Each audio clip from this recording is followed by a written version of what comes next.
Voici de retour sur ce plateau. Nous sommes en compagnie de Kwame Dilula Nyazozo. Il est cadre supérieur du secteur logistique et président de l'Association togolaise pour la logistique. Monsieur Nyazozo, quelles ont été les grandes décisions à l'issue de la semaine de la logistique?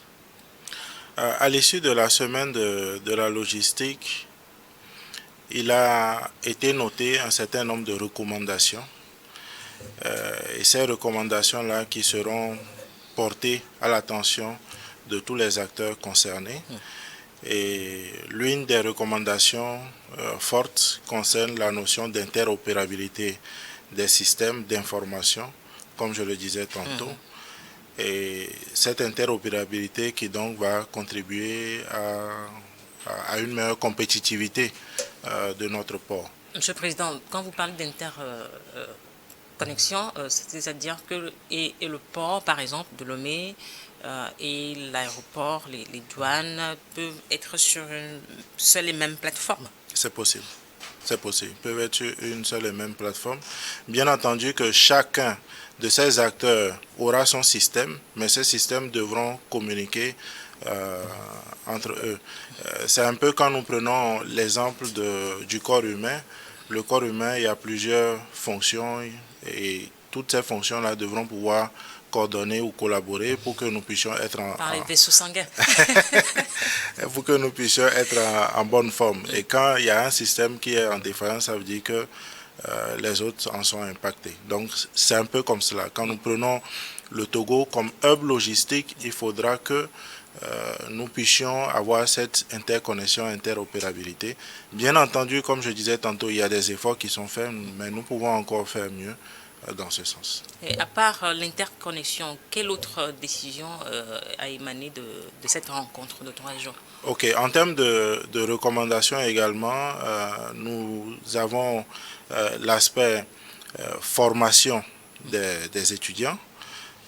Parce qu'il a été constaté, bon, ce n'est pas un constat qui date d'aujourd'hui, mais cela a encore été évoqué, que la formation des étudiants mérite une meilleure professionnalisation pour que quand les étudiants sortent de l'école diplômée, qu'ils puissent être directement employables. C'est urgent. Urgent. Donc nous, en tant qu'association, c'est de voir comment créer ce pont ou constituer ce pont entre le monde académique et le monde professionnel afin que ces formations puissent être adéquates, afin que ces étudiants, à la fin de leur formation, puissent être bien aguerris et disposés à pouvoir aider. Parce que quand on vous recrute au sein d'une entreprise, vous devez apporter une certaine valeur. Ce n'est pas juste de venir et quand on vous pose quelques premières questions, ensuite des notions de B à bas, que vous ne soyez pas à même de pouvoir y répondre. Donc c'est aussi un des éléments ou une des recommandations fortes qui a été notée pendant la semaine de la logistique et de la supply chain. Alors, quelles sont les opportunités d'emploi qu'offre votre secteur aux jeunes togolais? Opportunités d'emploi, il y en a. Je veux dire, dans le domaine, que ce soit dans le domaine portuaire, aéroportuaire, industriel, il y a des opportunités d'emploi. Il arrive même bien des fois où des entreprises ou des investisseurs cherchent certains profils et n'en trouvent pas. Pas que ces profils n'existent pas, mais parce que ces profils existent, mais ne sont pas connus. Il y en a d'autres, des profils n'existent pas et là il faut aller vers l'extérieur pour pouvoir en trouver ces profils qui soient bien qualifiés, mieux outillés. Donc pour nous, comme je disais tantôt, c'est de voir comment combler ce gap afin que et ceux qui sont formés puissent trouver pour leur compte et ceux qui ne le sont pas puissent être mieux orientés vers leur formation. Tous ceux qui font de la logistique ne vont pas forcément espérer trouver de l'emploi. Ils peuvent créer de l'emploi et c'est aussi un des éléments de la digitalisation, l'intelligence artificielle, parce que vous pourrez, rien qu'en observant ou en vous approchant d'un certain nombre d'acteurs, effectuer des constats, des manquements et proposer des solutions. Et ces solutions peuvent venir au travers de cette digitalisation où, oui, on entend intelligence artificielle. Logistique et entrepreneuriat, donc. Bien sûr. Bien sûr. Alors, en créant des emplois directs et indirects, le secteur logistique contribue à environ 10% du PIB de la France. Je reviens sur cette question. Comment rendre ce secteur performant au Togo pour qu'il puisse jouer un rôle stratégique dans la modernisation et le développement durable du pays? Là, je vais évoquer la prise en compte de toutes les parties prenantes. C'est comme l'un des aspects clés de la gestion de projet. Comme nous le savons au Togo, il y a plusieurs projets que nous lançons et il faut que ces projets-là puissent porter et avoir des résultats concrets à la fin. Et je pense que c'est l'intention derrière le fait de lancer ces projets. Et quand on lance ces projets et qu'il y a absence, par exemple, de logisticiens ou d'experts en logistique, c'est que ces projets-là, à la fin, risquent de buter ou de ne pas donner les résultats qui sont escomptés. On parlait tantôt du domaine agricole où quand on produit, il faut que ce produit-là puisse arriver sur le marché dans un délai record tout en maintenant la qualité pour que effectivement le producteur soit content de son rendu et pour que l'acheteur également soit content de ce qu'il reçoit afin que cela puisse lui servir. Aujourd'hui, nous constatons une tendance vers l'industrialisation au sein de notre pays, où il y a des investisseurs qui viennent, comme à la plateforme industrielle d'Adétikopé par exemple, où nous avons des industriels. Il y a la transformation des produits qui doivent se faire. On prend le cas du soja. Ce soja doit venir du champ. Donc il faut que à la production, que cela puisse être bien connecté pour que dès la production ou les récoltes et autres, ou l'entreposage, parce qu'il y a des situations où il faut disposer de moyens d'entreposage dans des milieux ruraux pour qu'après production, que la récolte puisse être entreposée d'abord avant d'être acheminée. Comme les greniers de l'ancien temps. Exactement. Donc, il faut que tout ce mécanisme-là, il faut que tout ce système puisse être en place afin que nous puissions aller ou gagner, en tout cas en termes de compétitivité ou d'attractivité des investisseurs qui devront venir. Et quand il y en a qui viennent, leur question qu'ils posent, c'est quels sont les aspects ou les atouts logistiques que vous avez. Nous avons un port, nous avons le monde rural, les productions qui sont là et ils peuvent transformer rapidement. Et quand ils savent qu'après transformation, ils ont une certaine facilité pour connecter avec le port ou l'aéroport et envoyer sur d'autres cieux, ça veut dire que c'est un outil stratégique d'attractivité dont nous disposons et qu'il faut que nous puissions mettre en valeur. Donc ces atouts sont-ils suffisants pour faire du Togo un hub logistique comme c'est l'ambition du gouvernement? Les atouts en soi ne sont pas suffisants parce que quand on prend le cas du port, comme je disais, il y a d'autres ports de la sous-région qui sont en train de travailler pour gagner également en meilleure infrastructure pour pouvoir opérationnaliser le plus de volume possible. Donc les atouts en soi ne permettent pas de gagner. Il faut maintenant pouvoir accompagner cela au travers de ces réflexions, ces cadres de réflexion comme la semaine de la logistique et des décisions ou recommandations, que ces recommandations puissent être prises en compte et voir la faisabilité. Ça ne veut pas dire qu'on prend la recommandation directement et qu'on l'applique sur le terrain.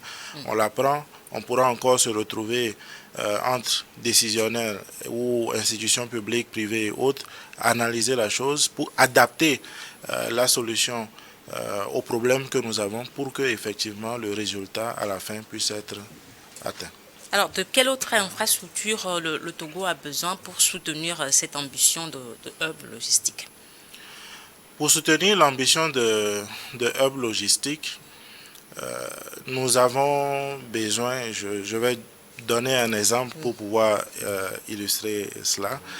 Quand on prend ceux qui s'approvisionnent au niveau du port autonome de Lomé, ils s'approvisionnent en clinker ou les cimentiers. Ils ont un certain nombre de produits qui pourront bénéficier d'une connexion directe du quai à leur silo de stockage. Ce qui se passe actuellement, c'est que ce sont des camions qu'il faut déployer. Ces camions vont aller à quai, vont se faire charger, donc vont se déplacer pour venir vers les silos pour décharger. Et dans ce cas d'espèce, le coût de production va augmenter parce que ce sont des camions. Alors s'il y avait des silos par exemple qui connectaient directement le quai, comme on le fait pour le cas des produits pétroliers, qui connectent directement à ces silos-là, ça veut dire que ce coût va baisser et ils seront encore mieux compétitifs sur le marché. Donc ce n'est qu'un cas isolé, il y en a d'autres et je pense que les recommandations de que vous ne voudrez pas citer permettez que nous puissions finaliser le rapport de la semaine de la logistique et de la supply chain et rendre compte à qui de droit afin que les actions puissent être menées. Alors, où est-ce que le Togo en est aujourd'hui en matière de digitalisation, notamment dans le processus portuaire et douanier? En matière de digitalisation, il y a beaucoup d'évolutions. Nous avons, au niveau de la douane, il y a le Sidonia qui est utilisé, plus d'autres systèmes que nous pouvons appeler systèmes maison qui sont utilisés et qui permettent donc à la douane ou au service douanier de pouvoir mieux gérer l'activité et mieux gérer la collecte des recettes et autres. Quand on prend au niveau de la communauté portuaire même, nous avons le système de Ségus qui est utilisé, qui est connecté au système de la douane et qui permet après... Au marché extérieur. Exactement, pour le guichet unique, pour le commerce extérieur. Et donc, il y a un certain nombre de développements ou de systèmes qui sont disponibles, qui sont utilisés et qui nous permettent d'avoir le rendement que nous avons aujourd'hui. Mais comme on dit, il faut qu'on s'inscrive dans le Kaizen, dans l'amélioration continue. Donc, et cette amélioration continue ne devra pas prendre tout un temps fou, permettez le terme, pas dans 5 ans, pas dans 10 ans. On veut faire des pas, mener des actions qui nous permettent rapidement de pouvoir gagner en compétitivité, en attractivité. Et qui dit attractivité ou compétitivité parle de réduction des délais, parle de l'amélioration de la logistique ou de l'excellence de la logistique ou l'excellence opérationnelle pour avoir de meilleurs résultats. Il y a encore un certain nombre de choses qui méritent une meilleure digitalisation. Il y a des administrations qui interviennent dans la communauté portuaire où ce n'est pas vraiment digitalisé, où beaucoup de choses se font encore au manuel. Et cela c'est un processus. Bien sûr, bien sûr. Cela mérite une meilleure digitalisation, que ces administrations puissent être bien équipées et leur permettre de pouvoir réagir ou traiter leurs dossiers dans un délai record, et cela va permettre une meilleure fluidité. Et quand un client, par exemple, parce que nous, le Togo, nous connectons avec, comme je disais, les pays de l'Interland, quand le client descend de l'Interland et qu'il vient et que rapidement il fait son enlèvement, ça veut dire que ce client il est satisfait, il va encore mobiliser d'autres. Et d'ailleurs, entre-temps, nous avions effectué un benchmarking pour voir du côté du Togo, Togo on connaît déjà, du côté du Ghana et du côté du Bénin, quels sont les avantages, qu'est-ce qu'ils ont de mieux que nous. C'était un benchmarking tarifaire, mais nous avons également ouvert les yeux du côté processus. Et il se fait qu'en réalité, du côté coût, ou du point de vue coût, le Togo demeure compétitif. Pour un client du Burkina, par exemple, qui vient au Togo, le Togo demeure compétitif quand sa marchandise ou son conteneur va quitter le port, arriver à la PIA et qu'il effectue l'enlèvement à la PIA. Pour lui, le Togo, il est compétitif en termes de coût. Par contre, en termes de délai, le Togo n'est pas compétitif. Et ça, il faut que la digitalisation puisse nous permettre d'aller vers des solutions qui nous permettent d'être réellement compétitifs et réduire les délais. Parce que quand on réduit les délais, ça veut dire que le client ne tombe plus dans des cas de pénalité ou de surestarise. Il dispose d'une certaine franchise, il pourra rapidement effectuer l'enlèvement de ses marchandises et il est content. Et plus il est satisfait, plus on aura du volume tel que souhaité. Alors, vous parlez d'un début de digitalisation au niveau des frontières aériennes et maritimes. Est-ce que la porosité des frontières terrestres est un enjeu majeur pour le secteur logistique au Togo? Oui, c'est un enjeu majeur, pas que pour le secteur logistique, même pour l'économie. Cette porosité est un enjeu. Et il y a beaucoup d'actions que je ne saurais énumérer ici, mais beaucoup d'actions qui sont menées par les décideurs pour pouvoir régler ce problème ou du moins amoindrir ce problème. Alors, pour finir, quelles sont les grandes transformations que vous, en tant qu'acteur de la logistique, vous souhaitez pour le secteur ouest africain dans les prochaines années? Dans les prochaines années, nous souhaitons que le secteur de la logistique et de la supply chain soit mieux mis en avant parce que la logistique, encore une fois, n'est pas qu'un secteur isolé, mais c'est le socle des secteurs économiques.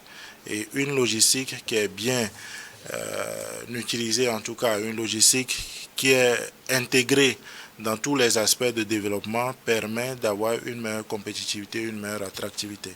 Et si un pays en tout cas qui ne considère pas cela ou qui ne prend pas en compte cet élément, heureusement que c'est le cas du Togo où on prend en compte la logistique et la supply chain au sérieux, mais il y a encore de l'amélioration, il y a une marge de progression sur laquelle on peut rapidement travailler pour gagner encore plus en compétitivité. Nous sommes arrivés à la fin de l'échange aujourd'hui. Est-ce que vous avez un mot de la fin, Monsieur le Président? Mot de la fin, c'est de vous remercier pour l'opportunité que vous nous donnez. Remercier également nos différents partenaires ou sponsors qui nous ont accompagnés lors de la semaine de la logistique et de la supply chain. Ce sont d'ailleurs ces partenaires ou sponsors qui nous ont permis de pouvoir réaliser la semaine de la logistique et de la supply chain parce que nous sommes une association. C'est le lieu également de pouvoir encourager d'autres partenaires ou sponsors pour les prochaines éditions, en tout cas à pouvoir accompagner l'initiative. Pas que seulement en accompagnement financier, rien que par la disponibilité à être présent, à assister, à être panéliste, à partager ses connaissances, parce que nous avons eu un cas courant la semaine de la logistique où une entreprise nous a directement approché courant la semaine pour nous manifester leur intérêt à nous accompagner. Ils sont venus, ils ont même été panélistes pendant la semaine de la logistique. Ils ont partagé leur expérience, leurs connaissances avec et les professionnels et les étudiants qui étaient présents. Donc, en tout cas, c'est d'encourager le plus de monde possible à pouvoir s'associer à nous dans cette initiative qui nous permettra de gagner ou de faire des propositions et de gagner en compétitivité et en attractivité. Voilà. Kwame Djiloula Nyazozo, merci d'être passé sur ce plateau. Vous êtes le président de l'association togolaise pour la logistique. Merci également à vous qui êtes restés à notre compagnie. À très bientôt sur votre chaîne.